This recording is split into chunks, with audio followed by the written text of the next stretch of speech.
आज जो भव्य राम मंदिर बना है उसके पीछे दशकों तक चली लंबी कानूनी लड़ाई है। अयोध्या में राम मंदिर निर्माण का सफर काफी चुनौतियों भरा रहा। बाबरी विवाद, अदालत में चली लंबी लड़ाई और शीर्ष अदालत के फैसले के बाद मंदिर का निर्माण शुरू होना और 22 जनवरी 2024 को देशवासियों का इंतजार खत्म हो गया। अब हम कुछ बयान और तथ्यों पर नजर करेंगे जिसके यह साफ हो जाता है कि मंदिर की जगह पर सिर्फ मंदिर ही था। नमस्कार दोस्तों, ट्यूब फैक्ट की वीडियोस में आपका स्वागत है। इतिहास के पन्नों में एक बात स्पष्ट रूप से दर्ज है कि मुस्लिम, मुगल या कोई अन्य विदेशी आक्रांता रहा हो, जिसने भी भारत पर हमला किया उसने मंदिरों को तुड़वाकर उन स्थानों पर मस्जिदों का निर्माण करवाया। डॉक्टर भीमराव अंबेडकर अपनी किताब Pakistan the partition of India में इसका जिक्र करते हैं। इंग्लैंड के ट्रैवलर विलियम पिंच 1611 में अयोध्या में आते हैं। फिंच ने अपनी यात्रा के विवरण में रामचंद्र के महल और उनके घर को ढहाने का जिक्र करते हैं। वो मस्जिद की बात नहीं लिखते। 1634 में थॉमस हर्बर्ट भी राम के महल का जिक्र करते हैं। 1717 में जयपुर के राजा सवाई जयसिंह द्वितीय अयोध्या के मस्जिद के पास जमीन खरीदते हैं। जयपुर सिटी पैलेस में मौजूद दस्तावेज में राम जन्मभूमि के स्थान का जिक्र मिलता है। जोसेफ टैफन थैलर 1767 में इंडिया आए। उन्होंने डिस्क्रिप्टो इंडिया किताब लिखा। इस किताब में उन्होंने बताया कि राम के किले को ढहाया गया, जिसे राम का जन्म स्थान कहा जाता है। इसके स्थान पर मस्जिद बनाई गई। 1838 में सर्वे करने वाले ब्रिटिश अधिकारी मॉन्टेगोमेरी मार्टिन ने लिखा कि मस्जिद के पिलर मंदिर से लिए गए हैं।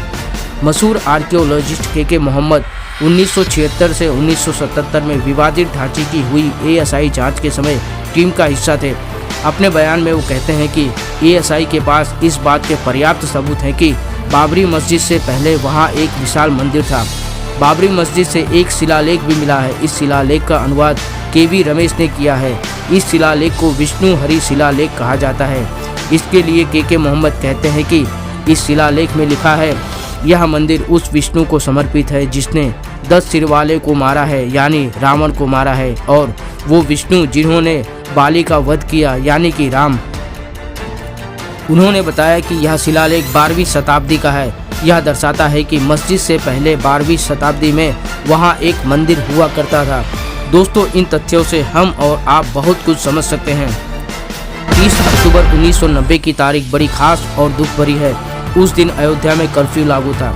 इससे एक दिन पहले उत्तर प्रदेश के तत्कालीन मुख्यमंत्री मुलायम सिंह यादव का एक बयान आता है। अपने बयान में वो कहते हैं कि अयोध्या में परिंदा भी पर नहीं मार सकता। बावजूद इसके भारी संख्या में लोग अयोध्या पहुंचते। पुलिस ने एक खास रास्ते पर 1.5 किलोमीटर तक बैरिकेडिंग कर रखी थी। सुबह के 10 बजे तक हनुमानगढ़ी इलाके में भीड़ पहुंच जाती है। बैरिकेडिंग को भी तोड़ दिया जाता है। भीड़ एक मस्जिद की ओर बढ़ने लगती है। तभी अयोध्या में तैनात पुलिस अधिकारियों को लखनऊ से एक आदेश आता है। आदेश था गोली दागने का। पुलिस ने गोलियां चलाई। कहीं गोली लगने से तो कहीं भगदड़ मचने से कई लोगों की मौत हुई। मामला यहीं नहीं रुका। 1 नवंबर को मृतकों का अंतिम संस्कार होता है। 2 नवंबर को लोगों की भीड़ फिर से हनुमानगढ़ी के पास मौजूद सकरी गली से होते हुए मस्जिद की तरफ बढ़ती है। सामने पुलिस थी। एक बार फिर से लखनऊ से आदेश आया। आदेश था फायर करने का। 2 नवंबर 1990 को फिर पुलिस ने गोलीबारी की। फिर कई लोगों की मौत हुई। ये कहानी कोई आम कहानी नहीं है, बल्कि इतिहास में दर्ज वो कहानी है जिसने सबसे ज़्यादा समय तक विवादों का सामना किया, जिसे हम बाबरी मस्जिद या राम जन्मभूमि के नाम से जानते हैं। दोस्तों, कहानी शुरू होती है 1528 में। इस समय तक बाबर ने दिल्ली पर कब्जा कर लिया और देश में मुगल साम्राज्य की नींव पड़ गई थी। इतिहासकारों के अनुसार बाबर के सेनापति मीर बाकी ने बाबर के आदेश के बाद अयोध्या में राम मंदिर को तुड़वा दिया। इसके बाद वहां एक मस्जिद बनाई जिसका नाम बाबरी मस्जिद रखा गया।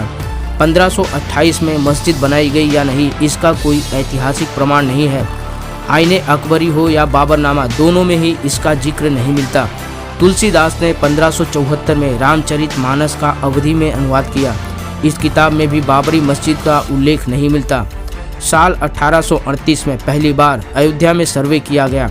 सर्वे करने वाला अधिकारी ब्रिटिश था जिसका नाम मॉन्टेगोमेरी मार्टिन था। मार्टिन ने सर्वे के बाद बताया कि मस्जिद में जो पिलर मिले हैं वो हिंदू मंदिर से लिए गए हैं। बता दें कि 1838 के पहले के 300 वर्षों का कुछ खास इतिहास मौजूद नहीं है, लेकिन ब्रिटिश अधिकारी के सर्वे के बाद अयोध्या में पहली बार 1838 में ही बवाल होता है।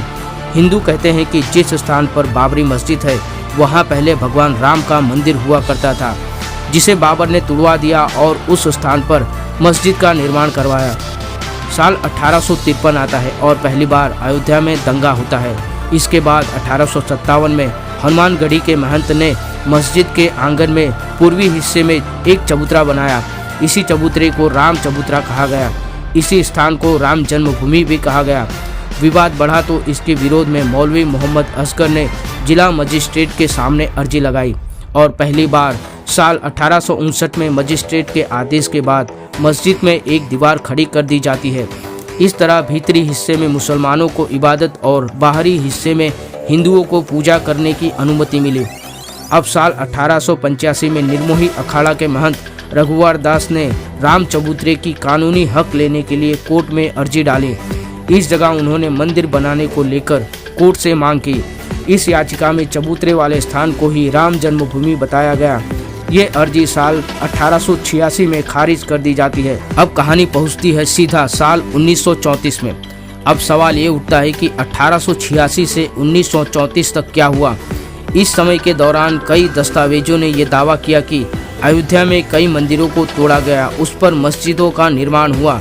उनमें से एक राम मंदिर भी था। साल 1934 में अयोध्या में सांप्रदायिक दंगे हुए। लोगों ने बाबरी मस्जिद के कुछ हिस्से को ढहा दिया। मस्जिद के टूटे हुए हिस्से को अंग्रेजों ने ठीक कराया। साल 1944 में वक्फ बोर्ड की तरफ से मस्जिद को सुन्नी प्रॉपर्टी घोषित किया गया। सुन्नी प्रॉपर्टी इसलिए क्योंकि बाबर सुन्नी मुसलमान था। साल 1947 में देश आज़ाद हुआ। अभी बंटवारे का जख्म ताज़ा ही था। हिंदू और मुसलमानों के बीच नफरत इस समय पक्के तौर पर थी। आज़ादी के बाद राम मंदिर की मांग जोर पकड़ती है। दिसंबर 1949 में अयोध्या में 9 दिनों के रामचरितमानस पाठ का आयोजन किया जाता है। इस आयोजन में गोरखनाथ मंदिर के महंत दिग्विजय नाथ भी शामिल थे। 22 और 23 दिसंबर की रात मस्जिद में भगवान राम की मूर्तियां मिलती हैं। आरोप हिंदुओं पर लगता है। कहा गया कि उन्होंने मूर्तियों को विवादित स्थान पर रखा। 23 दिसंबर की सुबह मस्जिद में रामलला की पूजा शुरू हो जाती है। हिंदू वहां पूजा और दर्शन करने पहुंचते हैं तो मुस्लिम वहां विरोध करने पहुंचते हैं। मामला फिर कोर्ट में पहुंचता है। ये वो समय था जब देश में संविधान लागू नहीं हुआ था। संविधान की धर्मनिरपेक्षता अब तक तय नहीं की जा सकी थी। इस दौरान प्रधानमंत्री जवाहरलाल नेहरू ने बयान दिया और कहा कि जो हुआ वह गलत हुआ। किसी भी धार्मिक स्थान को कोई हथिया नहीं सकता। तब नेहरू उस समय के फैजाबाद के जिलाधिकारी के नायर को खत लिखते हैं। वो मस्जिद से मूर्ति हटाने और पहले जैसी यथास्थिति बनाने का आदेश देते हैं। के नायर इस आदेश को नकार देते हैं। अपने खत में वो नेहरू को जवाब देते हुए लिखते हैं कि यहाँ स्थिति गंभीर है, दंगे या हिंसा हो सकती है। नायर के खत को पढ़ने के बाद नेहरू फिर एक खत लिखते हैं। यह चिट्ठी नायर के पास 27 दिसंबर 1949 को मिलती है। नेहरू लिखते हैं आदेश का पालन किया जाए और यथास्थिति बनाई जाए। इसके जवाब में नायर ने नेहरू को खत लिखकर सुझाव दिया, जिसमें उन्होंने कहा कि इस मामले को अदालत को दे दिया जाए। जब तक अदालत का फैसला नहीं आता तब तक मस्जिद में रखी गई मूर्ति के वहां एक जालीनुमा गेट लगा दी जाए। नेहरू ने इस सुझाव को स्वीकार कर लिया। इसके बाद मामला कोर्ट पहुंचा। 29 दिसंबर 1949 को कोर्ट ने बाबरी मस्जिद को पहली बार विवादित स्थल घोषित किया। इसी के बाद से बाबरी मस्जिद के लिए विवादित ढांचा जैसे शब्दों का प्रयोग होने लगा। कोर्ट के आदेश के बाद मस्जिद के बाहर ताला लग गया। 16 जनवरी 1950 को गोपाल सिंह विशारद सिविल केस फाइल करते हैं। वो कोर्ट से मांग करते हैं कि हिंदुओं को पूजा की अनुमति दी जाए और मूर्तियों को उस जगह से न हटाया जाए, लेकिन कोर्ट ने इस अपील को खारिज कर दिया। साल 1959 में निर्मोही अखाड़ा एक बार फिर सामने आता है। निर्मोही अखाड़ा कोर्ट पहुंचता है। अखाड़े ने इस बार केवल राम चबूतरे की ही नहीं बल्कि पूरे 2.77 एकड़ जमीन का हक कोर्ट से मांगा। इसके 2 साल बाद सुन्नी वक्फ बोर्ड ने भी कोर्ट में केस दायर किया। वक्फ ने मुसलमानों का पक्ष रखते हुए केस फाइल किया और कहा कि यहाँ पहले मस्जिद थी और अब भी मस्जिद है। इसके बाद अगले 20 से 25 साल तक कोर्ट में केस चलता रहा। समय गति के साथ आगे बढ़ता रहा और 1980 का साल आ गया। भाजपा जनसंघ से अलग हो गई। भाजपा ने खुलकर हिंदू संगठनों और राम मंदिर का समर्थन किया। हिंदू संगठन भी हरकत में आ जाते हैं। मांग उठती है कि बाबरी मस्जिद के स्थान पर राम मंदिर का निर्माण किया जाए। साल 1984 में धर्म संसद का दिल्ली में आयोजन किया गया। विश्व हिंदू परिषद नेता अशोक सिंघल ने रथ यात्रा निकालने की बात कही, लेकिन इसके 6 महीने के बाद ही इंदिरा गांधी की हत्या हो जाती है। रथ यात्रा को टाल दिया गया। इंदिरा की हत्या के बाद राजीव गांधी कमान संभालते हैं और प्रधानमंत्री बनते हैं। राजीव के लिए 2 अहम चुनौतियां थी। पहले कि राम मंदिर के मुद्दे पर क्या रुख होना चाहिए और दूसरा कि हिंदू संगठनों की राम मंदिर पर कंट्रोल कैसे किया जाए। हालांकि इस समय देश में एक घटना घटती है जिसने मंदिर आंदोलन की आग में घी का काम किया। दरअसल इंदौर की रहने वाली शाहबानो के केस में राजीव गांधी ने मुस्लिम वोट बैंक को खुश करने के लिए सुप्रीम कोर्ट के फैसले को पलट दिया। राजीव गांधी ये जानते थे कि उन्हें इस फैसले को बैलेंस करना होगा। इसके बाद राजीव गांधी ने इस समय यूपी के तत्कालीन मुख्यमंत्री वीर बहादुर सिंह पर दबाव डाला कि बाबरी मस्जिद के ताले को खोल दिया जाए। इसके कुछ ही दिन बाद 1986 में फैजाबाद की अदालत ने बाबरी मस्जिद के ताले को खोलने का आदेश दिया और मंदिर में पूजा करने की भी इजाज़त दे दी। लेकिन सवाल ये भी है कि क्या इससे पहले पूजा नहीं होती थी? पूजा जरूर होती थी, लेकिन कोर्ट द्वारा नियुक्त एक पुजारी द्वारा साल में केवल एक बार। ताला खुलने के बाद कोई भी अयोध्या जा सकता था, पूजा कर सकता था, लेकिन नमाज अब भी शुरू नहीं हो सकी थी। ताला खुलने के बाद मुस्लिम पक्ष ने बाबरी मस्जिद एक्शन कमेटी बनाई। ताला खुलने के बाद अब देश भर में रामी शिलाओं की पूजा और उन्हें अयोध्या ले जाने की बारी थी। फिर राजीव पर भूमि पूजन के लिए दबाव बढ़ने लगा। वो कंफ्यूजन में थे, लेकिन एक बार फिर उन्होंने अपने हिंदू वोट बैंक को बचाने का फैसला लिया। ऐसा कहा जाता है कि राजीव इस समस्या के हल के लिए देवराहा बाबा के पास पहुंचे। देवराहा बाबा ने उनसे कहा कि मंदिर बनना चाहिए, शिलान्यास हो जाने दो। शिलान्यास का वक्त 9 नवंबर 1989 तय किया गया। इससे पहले देश भर में राम शिलाओं की पूजा हुई। सांप्रदायिक तनाव भी बढ़ा, कई जगहों पर दंगे हुए, सैकड़ों लोग मरे। 9 नवंबर को विश्व हिंदू परिषद ने विवादित स्थल के पास राम मंदिर की नींव रख दी और मंदिर निर्माण के लिए अभियान तेज कर दिया। कहते हैं कि यह पहली बार था जब सरकार को आभास हुआ कि बाबरी मस्जिद गिराई जा सकती है। 1989 चुनावी साल था। वोट बैंक की राजनीति जोरों पर थी। राजीव गांधी ने अयोध्या से ही अपनी चुनावी रैली की शुरुआत की, लेकिन इसका उन्हें फायदा नहीं हुआ। 1989 के लोकसभा चुनाव में भाजपा को 85 सीटें मिली। इससे पहले हुए लोकसभा चुनाव में भाजपा के पास केवल 2 ही सीटें थी। भाजपा ने वीपी सिंह को समर्थन किया। वीपी सिंह प्रधानमंत्री बने।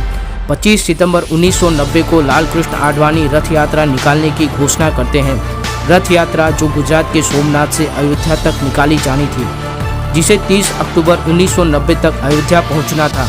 नरेंद्र मोदी उस समय गुजरात में रथ यात्रा के प्रभारी थे। कार सेवकों को बड़ी संख्या में अयोध्या पहुंचने का आदेश होता है। योजना थी कि 30 अक्टूबर को अयोध्या में पहली कार सेवा की जाएगी। आडवाणी ने रथ यात्रा निकाली। इस दौरान देश भर में खूब हिंसा और दंगे हुए, लोग भी मरे। 23 अक्टूबर को आडवाणी की रथ यात्रा बिहार के समस्तीपुर पहुंचती है। वीपीसी के आदेश पर तत्कालीन बिहार के मुख्यमंत्री लालू प्रसाद यादव ने रथ यात्रा को रुका दिया। आडवाणी को गिरफ्तार कर लिया गया। गिरफ्तारी की जानकारी दिल्ली पहुंची तो अटल बिहारी वाजपेयी ने वीपी सिंह की सरकार से समर्थन वापस खींच लिया। केंद्र की वीपी सिंह की सरकार गिर गई। 30 अक्टूबर 1990 तक देश भर से काफी संख्या में कार सेवक अयोध्या पहुंचते हैं। इस दिन अयोध्या में कर्फ्यू लागू था। तमाम प्रतिबंधों के बावजूद कार सेवकों की भारी भीड़ वहां इकट्ठा होती है।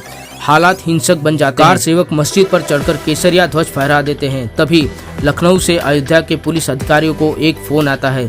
ये फोन था यूपी के तत्कालीन मुख्यमंत्री मुलायम सिंह यादव का। उन्होंने कार सेवकों पर गोली चलाने का आदेश दिया। पुलिस ने आदेश का पालन किया और गोलियां चला दी। कई कार सेवक मरे, कोई गोली से तो कोई भगदड़ की चपेट में आकर। इसके बाद 2 नवंबर 1990 को फिर ऐसी ही घटना होती है। कार सेवकों पर गोलियां चलाने का आदेश लखनऊ से ही आया। इस दौरान कुल 28 कार सेवकों की मौत हुई।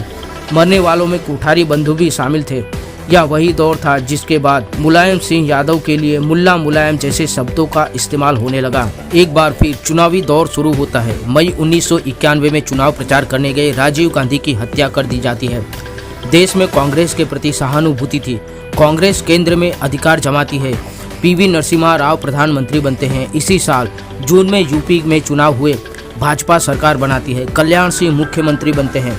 सरकार बनते ही विवादित जगह के पास की भूमि एक ट्रस्ट को दे दी जाती है। ट्रस्ट का नाम था जन्मभूमि न्यास। इस जमीन पर पहले कई मंदिर और आश्रम थे। उनके महंतों ने सहमति से न्यास को अपनी भूमि दान की और कहा कि राम मंदिर का निर्माण हो सके इसलिए यह दान दिया जा रहा है। न्यास इस भूमि पर निर्माण कार्य शुरू कर देती है। इलाहाबाद हाई कोर्ट ने इसमें दखल दिया और निर्माण कार्य पर रोक लगा दी। पीवी नरसिम्हा राव 30 अक्टूबर 1992 को दोनों पक्षों यानी हिंदू और मुस्लिम पक्षों को दिल्ली बुलाते हैं। बातचीत करने के लिए दिल्ली पहुंचे दोनों गुटों के बीच बातचीत का कोई निष्कर्ष नहीं निकलता। इसी दिन वीएचपी के नेता प्रधानमंत्री आवास से निकलकर एक स्थान पर प्राइवेट मीटिंग करते हैं। ऐलान करते हैं कि 6 दिसंबर 1992 को कार सेवा दिवस मनाया जाएगा। देश भर से हिंदुओं को एक बार फिर अयोध्या आने को कहा जाता है। कहते हैं कि 6 दिसंबर की प्लानिंग काफ़ी समय पहले हो चुकी थी। एक बात यह भी सामने आती है कि 6 दिसंबर से पहले 5 दिसंबर को मस्जिद गिराने का रिहर्सल किया गया था। 6 दिसंबर 1992 को अयोध्या में लगभग 2 लाख कार सेवक पहुंच चुके थे। ये कार सेवक मस्जिद की तरफ आगे बढ़ते हैं। भीड़ ने मस्जिद को गिरा दिया। पहला गुंबद 2 बजे तक, दूसरा गुंबद 3:30 बजे तक और तीसरा गुंबद 5 बजे तक गिरा दिया जाता है। वहाँ रामलला के लिए एक छोटे मंदिर को तैयार किया जाता है। रामलला उसमें विराजमान होते हैं। मुलायम सिंह की तरह तत्कालीन मुख्यमंत्री कल्याण सिंह ने कोई सख्त एक्शन नहीं लिया, बल का प्रयोग भी नहीं किया। जब मस्जिद गिरी तो वीएचपी और भाजपा के कई नेता वहां मंच पर मौजूद थे। वो कार्यकर्ताओं और कार्यसेवकों से संयम बरतने की अपील करते हैं। इन नेताओं पर अब भी केस चल रहा है जो कोर्ट में लंबित है। 6 दिसंबर की शाम 6 बजे तक यूपी में राष्ट्रपति शासन लागू कर दिया जाता है। कल्याण सिंह का इस्तीफा पहले से ही तैयार था, वो इस्तीफा दे देते हैं। 7 दिसंबर को पीवी नरसिम्हा राव संसद में बयान देते हैं और कहते हैं कि मस्जिद को गिराना बर्बर कार्य था। बाबरी मस्जिद गिराने के बाद अगले कुछ समय तक मामला शांत रहता है। अगले कुछ सालों में केंद्र में भाजपा की सरकार आ जाती है। अटल बिहारी वाजपेयी प्रधानमंत्री बन जाते हैं। 2001 में वीएचपी केंद्र सरकार को कड़ा संदेश देती है, कहती है मस्जिद गिर चुकी है, राम मंदिर बनाने की तैयारी शुरू करें। सरकार यदि नहीं करेगी तो वीएचपी खुद मंदिर बनाएगी। साल 2002 में यूपी चुनाव के लिए भाजपा ने घोषणा पत्र जारी किया। राम मंदिर निर्माण का मुद्दा इसमें नहीं था। वीएचपी ने फिर आह्वान किया और कार सेवक फिर अयोध्या में जुटे, लेकिन प्रशासन हस्तक्षेप करती है। इसी दौरान कार सेवक जब लौट रहे थे तो गोधरा में एक ट्रेन में आग लगा दी जाती है, जिसमें कई कार सेवक व अन्य लोग जलकर मर जाते हैं। परिणाम स्वरूप गुजरात में भीषण दंगे होते हैं। देश में माहौल खराब हो चुका था। कोर्ट ने मामले की गंभीरता को समझा। अप्रैल 2003 में इलाहाबाद हाई कोर्ट की 3 जजों की बेंच विवादित स्थल के मालिकाना हक की कार्यवाही शुरू करती है। आर्कियोलॉजिकल सर्वे ऑफ इंडिया यानी ASI को वैज्ञानिक सबूत जुटाने का काम दिया जाता है। ASI विवादित स्थान पर खुदाई करती है। खुदाई 6 महीने तक चलती है। अगस्त 2003 में ASI रिपोर्ट पेश करती है। रिपोर्ट में ASI ने बताया कि खुदाई में 10 से 12 सेंचुरी के बीच हिंदू मंदिरों के अवशेष मिले हैं। पिलर, ईंटें, शिलालेख और अन्य चीजें मिली हैं। पहली बार विवादित स्थल से जुड़े वैज्ञानिक सबूत मिलते हैं। मामला कोर्ट में चलता रहता है। 30 सितंबर 2010 को इलाहाबाद हाई कोर्ट ने अनोखा फैसला सुनाया। कोर्ट ने 2.77 एकड़ वाली भूमि को 3 बराबर हिस्सों में बांट दिया। इसमें 1/3 हिस्सा निर्मोही अखाड़ा, 1/3 हिस्सा सुन्नी वक्फ बोर्ड को दिया गया और 1/3 हिस्सा राम जन्मभूमि न्यास को दिया जाता है। इस फैसले से तीनों ही नाखुश थे। साल 2011 में पहली बार तीनों ने सुप्रीम कोर्ट का दरवाजा खटखटाया। जनवरी 2019 में अयोध्या केस की सुनवाई के लिए 5 जजों की संवैधानिक पीठ बनाई गई। इसकी अध्यक्षता कर रहे थे चीफ जस्टिस रंजन गोगोई। पीठ में justice DY Chandrachud, justice UU Lalit, justice Bobde और जस्टिस NV रमन्ना को शामिल किया गया। 5 जजों की बेंच ने इलाहाबाद हाई कोर्ट के फैसले पर रोक लगा दी।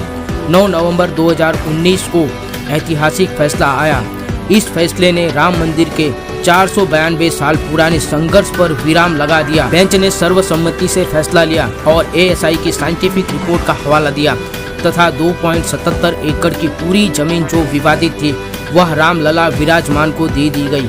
सरकार को आदेश हुआ कि राम मंदिर निर्माण के लिए ट्रस्ट बने। सुन्नी वक्फ बोर्ड को अयोध्या में किसी और स्थान पर 5 एकड़ जमीन देने का भी आदेश हुआ। 5 फरवरी 2020 को राम जन्मभूमि ट्रस्ट को मंजूरी मिली। 5 अगस्त 2020 को प्रधानमंत्री नरेंद्र मोदी अयोध्या पहुंचते हैं, राम जन्मभूमि का पूजन और शिलान्यास करते हैं। अंत में 22 जनवरी 2024 को रामलला की प्राण प्रतिष्ठा की गई। प्रधानमंत्री नरेंद्र मोदी खुद इस कार्यक्रम में मौजूद रहे। अपने भक्तों के दिलों में विराजमान श्री राम आज मंदिर में विराजमान हो गए। 492 साल तक चले इस लंबे संघर्ष का आज अंत होता है। दोस्तों, वीडियो अच्छी लगी हो तो लाइक करना, दोस्तों के साथ शेयर करना और ऐसे ही इंटरेस्टिंग वीडियोस के लिए चैनल को सब्सक्राइब जरूर कर लेना।